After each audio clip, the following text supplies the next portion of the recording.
नमस्कार। Book audio में आप सबका स्वागत है। बुक ऑडियो हमेशा आपके लिए नई नई कहानियां लेकर आता है और आज हम आपके लिए लेकर आए हैं अरविंद कुमार श्रीवास्तव द्वारा लिखित 21वीं सदी में डरें या लड़ें, अजय सिंघल की आवाज में। दो शब्द। ये सच है कि हम सब वो हो सकते हैं जो होना चाहते हैं और वो सब कुछ पा भी सकते हैं जिसे प्राप्त करने की चेष्टा करते हैं। दुनिया में कोई भी दूसरी ताकत इतनी सक्षम और समर्थ नहीं है जो आपको आपकी इच्छानुसार बनने से रोक सके। लक्ष्य आपके हैं तो संघर्ष भी आपका ही होना चाहिए। कोई भी अन्य आपको आपके लक्ष्य के मार्ग से तब तक अलग नहीं कर सकता जब तक आप स्वयं इसकी अनुमति उसे नहीं देते। याद रखें, लक्ष्य जितना बड़ा होगा, मार्ग की समस्याएं, बाधाएं और चुनौतियां भी उतनी ही बड़ी होंगी और तब सफलता के लिए आपका संघर्ष भी उसी तरह का बड़ा होगा।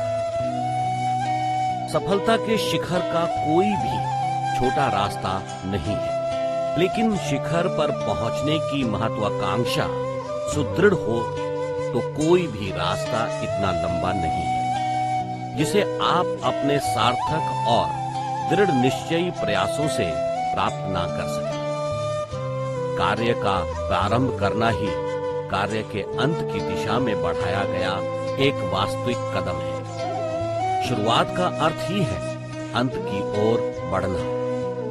आप सब सृष्टि की अनंत शक्तियों से ओतप्रोत हैं। आपके भीतर ऊर्जा का न केवल एक अमुक भंडार है, बल्कि आप अपनी ऊर्जा की कल्याणकारी शक्तियों के वाहक और संचालक भी हैं। प्रत्येक व्यक्ति में शक्ति या ऊर्जा की किरण एक ही है और अब ये चुनाव उसी व्यक्ति का है कि वो अपनी प्रकृति प्रदत्त ऊर्जा या शक्ति का प्रयोग लाभकारी लक्ष्यों की दिशा में करता है अथवा विघटनकारी दिशा में। आप अपने लक्ष्य की ओर मर्यादित ढंग से सुगमता पूर्वक आगे बढ़ सके। मार्ग का कोई भी अवरोध, चाहे वो कितना ही बड़ा या शक्तिशाली क्यों न हो, आपकी सफलता के मार्ग में किसी प्रकार की कोई बाधा उत्पन्न ना कर सके। इस उद्देश्य को ध्यान में रखते हुए ही इस कहानी को लिखने का प्रयास किया गया है और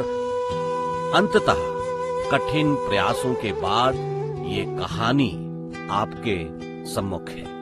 लेखकीय दायित्वों के निर्वाह के दौरान मेरा प्रयास रहा है कि इस कहानी से आपको अपनी अंतःकरण की शक्तियों को समायोजित कर लक्ष्य की दिशा में आगे बढ़ने का सार्थक संबल मिल सके। आप अपनी शक्तियों को केंद्रित कर सकें और उन सभी कल्याणकारी कार्यों को संपन्न कर सकें जो आपके परिवार, समाज तथा आपके अपने देश के लिए लाभकारी हो। विनम्रता पूर्वक आपको इस कहानी को सौंपते हुए मुझे हार्दिक प्रसन्नता हो रही है। आपके सम्मान, स्नेह, उत्साह और समृद्धि का आकांक्षी। प्रस्तावना। मान लीजिए आप अपने टेरेस पर चाय का कप लेकर खड़े हैं और कोई आपको धक्का दे देता है, तो क्या होगा?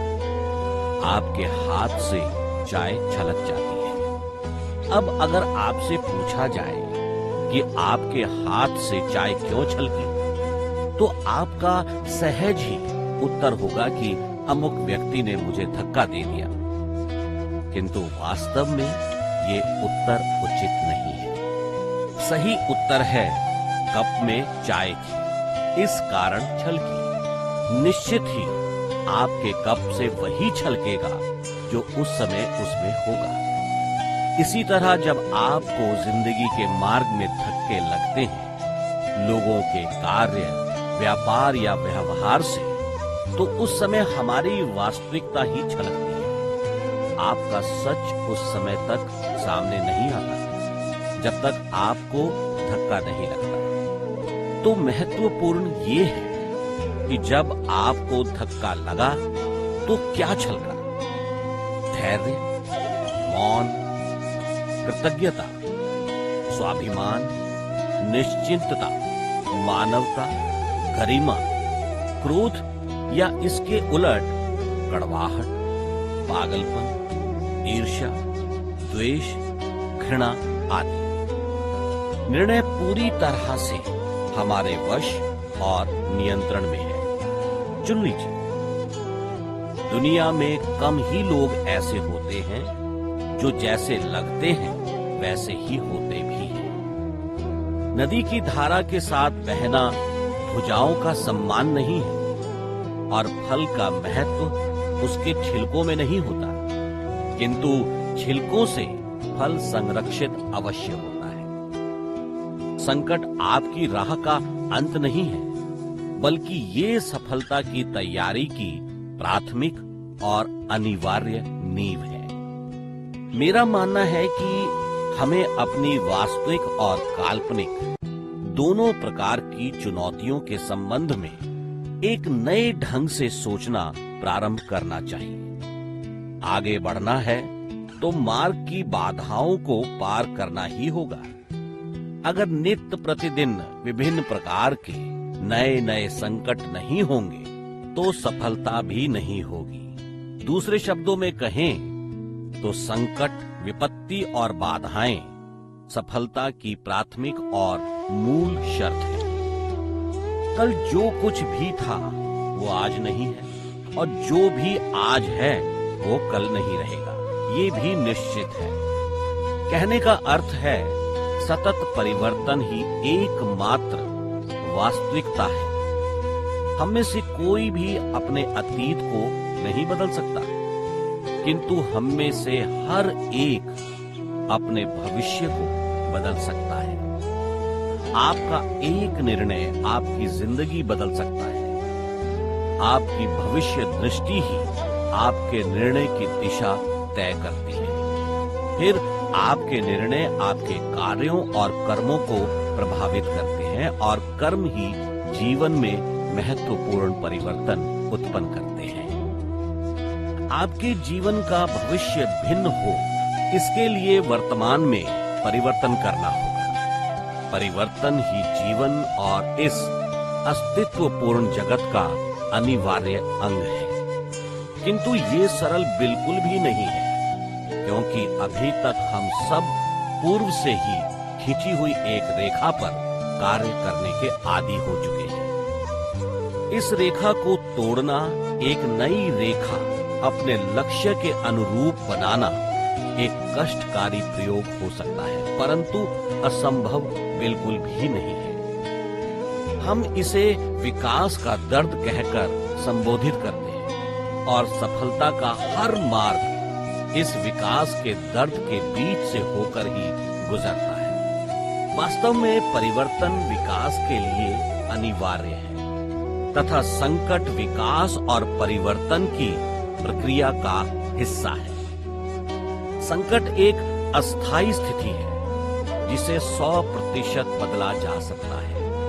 संकट की परिभाषा या अर्थ को कुछ इस प्रकार से कहा जा सकता है: कोई अप्रत्याशी झटका या पराजय, बाधा, अड़चन, अवरोध, हार, विलंब, हानि, निराशा, हतोत्साह, ठहरना, गतिहीन होना या ऐसा ही कुछ और।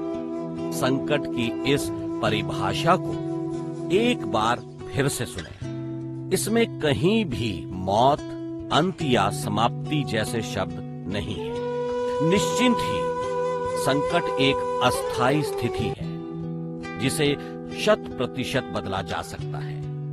जब तक आशा की एक छोटी सी चिंगारी बची है, तब तक सफलता की अनंत संभावनाओं में भी एक चिंगारी जीवित है। हमें विपत्ति को शक्तिदायी और संकट को विजय का रचयिता मानना चाहिए। यदि ठंड ना हो तो बसंत ऋतु का आनंद भी नहीं रहेगा। दूसरे शब्दों में कहें तो यदि तपन की गर्म हवा नहीं होगी तो शीतलता का महत्व भी नहीं रहेगा। एक क्षण के निर्णय में ही अमरता छिपी हुई है, इसे व्यर्थ न जाने दें। पिछले 2 या 3 दशकों में हमारी दुनिया में बहुत व्यापक और महत्वपूर्ण परिवर्तन हो चुके हैं। अब जीवन ज्यादा जटिल, तनावपूर्ण तथा बहुत ज्यादा की इच्छा रखने वाला हो गया है। हम औद्योगिक क्रांति के युग से निकलकर सूचना ज्ञान आधारित युग में प्रवेश कर चुके हैं, जिस कारण हमारी मौलिक आवश्यकताओं और दैनिक चुनौतियों में काफी अंतर आ चुका है। अपने व्यक्तिगत जीवन में ही नहीं वरन परिवारों और संगठनों में भी हम इस प्रकार की समस्याओं और चुनौतियों से रूबरू हो रहे हैं, जिनकी 2-3 दशक पहले कल्पना भी नहीं की जा सकती थी। वर्तमान में भी ये चुनौतियां न केवल आकार में बड़ी हैं, बल्कि अलग अलग प्रकार की भी हैं। वर्तमान वैश्विक बाजार व्यवस्था तथा कंप्यूटरीकृत प्रणाली ने व्यापक परिवर्तनों को गति प्रदान की है। मानव जीवन में भौतिक सुख सुविधाओं के विकास के साथ साथ जीवन जीने की चुनौतियां दिन प्रतिदिन बढ़ती ही जा रही हैं। ये समृद्ध होते समाज की पहचान भी है और निशानी भी है। प्रत्येक समय की समस्याओं और चुनौतियों का समाधान खोजने के नियम शाश्वत रहे हैं। मैंने इनकी खोज नहीं की है, केवल इनकी पहचान करने का प्रयास ही किया है और इन्हें क्रमबद्ध रूप से व्यवस्थित करने की चेष्टा की है। मैनेजमेंट तथा लीडरशिप 2 अलग अलग गुण हैं। सामान्यतः लोग मैनेज होना नहीं चाहते, वे चाहते हैं उनका नेतृत्व किया जाए। किसी भी कार्य को किस प्रकार से किया जाए, ये जानना एक श्रमिक का ज्ञान और उसकी सफलता है। किसी दूसरे को कार्य सिखाना शिक्षक की सफलता हो सकती है। ये तय करना और सुनिश्चित करना कि दूसरे अपना कार्य समय पर पूरा कर अपने लक्ष्य को प्राप्त करें, ये एक मैनेजर की सफलता का सूत्र है। किंतु इन सब को अपना कार्य करने की प्रेरणा देना लीडर की सफलता है। मैनेजमेंट ये आश्वस्त करने की एक प्रक्रिया का नाम है कि संगठन के सभी कार्य और लक्ष्य पूर्व से निर्धारित समय पर पूरे हों। किंतु लीडरशिप लक्ष्य बनाने और लोगों को उसे पूरा करने की शक्ति, साहस और प्रेरणा देने की कला का नाम है। आप किसी के सामने पीने का पानी रख सकते हैं, किंतु आप उसे पानी पीने के लिए मैनेज नहीं कर सकते। किंतु जीवन और शरीर को पानी की आवश्यकता और उपयोगिता बताकर पानी पीने हेतु प्रेरित कर सकते हैं। ध्यान रखें, कार्य केवल आदेश देने मात्र से ही संपन्न नहीं होते। लीडरशिप का अर्थ दूसरों पर पड़ने वाले प्रभाव से है, बस ना कुछ कम ना कुछ ज्यादा। जो स्वयं को लीडर समझ तो रहा है, किंतु यदि उसके पीछे कोई चल नहीं रहा है तो वो केवल टहल रहा है।